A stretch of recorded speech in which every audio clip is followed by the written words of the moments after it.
Hello everyone, welcome to Parankusham food and blogs. ఇవాళ నేను నాటుకోడి పులుసు రెసిపీ చూపించబోతున్నాను. నేను చెప్పే ఈ స్పైసెస్ కనుక యాడ్ చేస్తే నాటుకోడి త్వరగా కుక్ అవుతుంది అండ్ సాఫ్ట్గా కూడా కుక్ అవుతుంది. నాటుకోడి పులుసు స్టార్ట్ చేసేద్దాం రండి. ముందుగా ఈ నాటుకోడిని కడిగేసుకొని అందులో కొంచెం పసుపు, కొంచెం ఉప్పు, కొంచెం అల్లం వెల్లిపాయ పేస్ట్ వేసేసుకొని కొంచెం ఆయిల్ వేసుకొని కలుపుకోవాలి. అల్లం వెల్లిపాయ పేస్ట్ అయినా ఉప్పు అయినా జస్ట్ కొంచెం వేస్తున్నాను, తర్వాత కర్రీకి ప్రిపేర్ చేసుకునేటప్పుడు మళ్ళీ వేసుకుంటాము.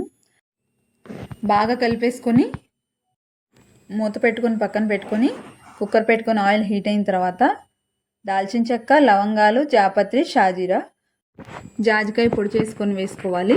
జాజికాయ పొడి వల్ల ఈ నాటుకోడి సాఫ్ట్గా కుక్ అవుతుంది.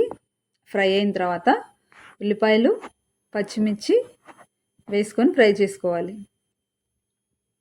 ఉల్లిపాయలు, పచ్చిమిర్చి గోల్డెన్ బ్రౌన్ కలర్ వచ్చేంత వరకు ఫ్రై చేసుకోవాలి. ఫ్రై అయిన తర్వాత అల్లం వెల్లిపాయ పేస్ట్ వేసుకొని ఫ్రై చేసుకోవాలి. ఆల్రెడీ కొంచెం అల్లం వెల్లిపాయ పేస్ట్ వేసాం కదా, దానికి సరిపడా మళ్ళీ వేసుకొని ఫ్రై చేసుకోవాలి. అల్లం వెల్లిపాయ పేస్ట్ ఫ్రై అయిన తర్వాత కర్రీకి సరిపడా ఉప్పు, కూరకు సరిపడా కారం ఇక్కడే వేస్తున్నాను. నాటుకోడి కదా, కొంచెం కారం ఎక్కువగానే పడుతుంది. ఈ ఉప్పు, కారం, ఈ మసాలా అంతా కలిసేలా బాగా కలుపుకొని ఫ్రై చేసుకొని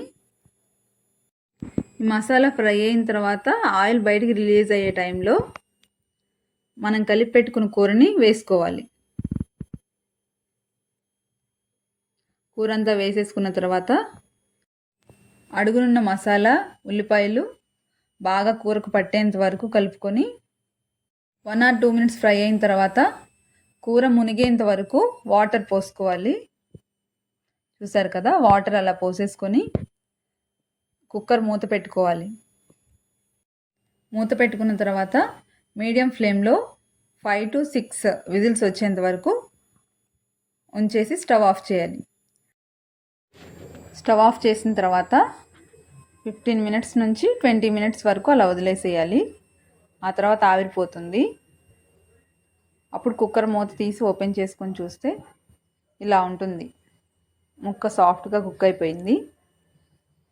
ఇప్పుడు దీనిలో కొంచెం ధనియాల పొడి,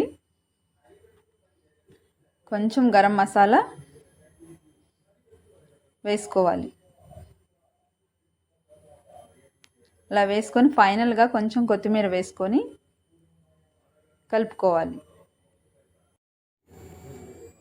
ఇలా కలిపేసుకున్న తర్వాత మీడియం ఫ్లేమ్లో పెట్టుకొని 5 minutes కుక్ చేసుకోవాలి. అలా కుక్ చేసుకుంటే ఎంతో టేస్టీ అయిన నాటుకోడి పులుసు రెడీ అవుతుంది. ఈ కర్రీ రైస్కైనా, చపాతీకైనా, దేనికైనా సూట్ అవుతుంది. తప్పకుండా ట్రై చేయండి.